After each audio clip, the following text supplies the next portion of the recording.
بسم اللہ الرحمن الرحیم. آپ دیکھ رہے ہیں YouTube channel overseas production U S A اور میں ہوں شکاگو ڈاؤن ٹاؤن سے جبار میں ہوں. آج ہمارا پروگرام ندیم ملک کے پچھلے پروگرام کے حوالے سے ہے جس میں ملک نے اپنی صحافتی بددیانتی کے ساتھ عابد شیر علی کو اپنے پروگرام میں دعوت دے کر عوام کو گمراہ کرنے کی کوشش کی تھی. چلتے ہیں پروگرام کی جانب. پاکستان کی سیاست، صحافت اور ریاست کے رہنما اصول کچھ اس طرح سے ہیں کہ ان تینوں محاذوں پر اندھے کن ذہن مگر فرما بردار اور عیار صحافی اس کا حصہ ہیں. ان کی قابلیت کا معیار یہ ہے کہ یہ دولت کی ہوس میں اتنے اندھے ہوں کہ ان کی زندگی کا آخری دن بھی آن پہنچے تو یہ لوٹ مار میں مصروف رہے ہیں. ساتھ ہی انہیں ایسی ہی خوبیوں والی ٹیم بنانے کے لیے ٹاسک بھی دیا جاتا ہے جس کے لیے پاکستان زرخیز زمین ہے جہاں ہر فرد ایک دوسرے کو لوٹنے میں مصروف ہے. یہاں شیطان کی صفات بتاتے بتاتے برسوں سے ملا روزی کما رہا ہے اور آج مجسم شیطان بن چکا ہے. ان سب کا کام الٹیمیٹ ملک کے وسائل کو بیرونی آقاؤں کے ساتھ مل کر لوٹنا ہے. اس گورکھ دھندے کو رواں رکھنے کے لیے 24 گھنٹے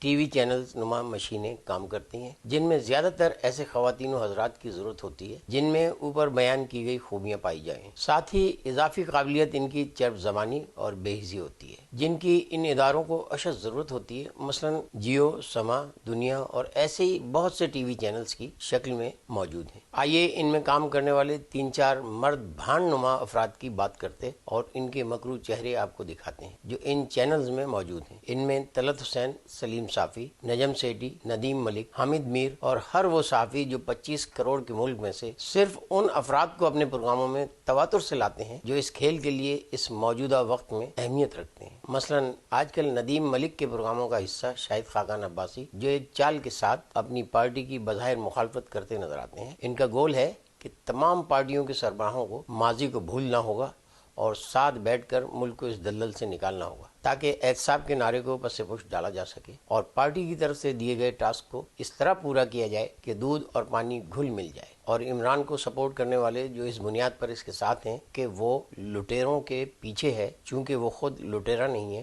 ورنہ اس کی پارٹی میں خود کیا لٹیروں کی کمی ہے. فیصل وابڈا جسے دیکھ کر ہنسی آتی ہے اور اس کا کراچی کا ایک واقعہ یاد آ جاتا ہے جو آپ کو بھی یاد ہوگا شاید کہ کسی جگہ قانون نافذ کرنے والے ادارے ایک دہشت گردی کی کارروائی سے نمٹنے میں مصروف تھے. یہ ڈیفنس کلفٹن کا علاقہ تھا اور یہ اپنی کھلونے نما پسٹل لے کر اپنے نمبر بنانے پہنچ گیا تھا. تو ان کے افسر نے اسے کہا او بھائی او چل نکل ادھر سے، ہمیں کیوں مشکل میں ڈالے گا. اور یہ وضد تھا کہ میں سیلفی بناؤں گا. اس فیصل وابڈا چڑیا کے بچے نما کو ایک خاص انداز سے لایا جاتا ہے جو چین چین کرتے ہوئے کچھ پیشن گوئیوں کے ساتھ جو اسے بتا کر بھیجا ہوتا ہے پروگرام میں بٹھا دیا جاتا ہے. ندیم ملک پہلے ہی اپنے ہر مہمان کی ریہرسل کروا چکے ہوتے ہیں. اس کی بھی تان وہیں ٹوٹتی ہے کہ خان صاحب کو کچھ نظر نہیں آتا تھا، عمران کانوں کا کچا ہے، اس کے گرد سب خوشامدی بیٹھے ہوتے ہیں. یہ وہ باتیں ہوتی ہیں جن میں جھوٹ اور سچ ملا کر اسے یاد کروائی جاتی ہیں اور اسی طرح کی مختلف باتیں وغیرہ وغیرہ. شیخ رشید کے لیے منیف فاروقی کو چن لیا گیا. منیف فاروقی کا ہر پروگرام آخر میں سب کی برائیاں بتاتے بتاتے 9 مئی کا الزام عمران کے سر ڈالنا ہوتا ہے. بالکل ایسے ہی کہ اگر کسی کے باپ کی برائی کرنی ہو تو پہلے اس کی تعریف کرتے کرتے اسے فرشتہ بنا دیا جائے اور آہستگی سے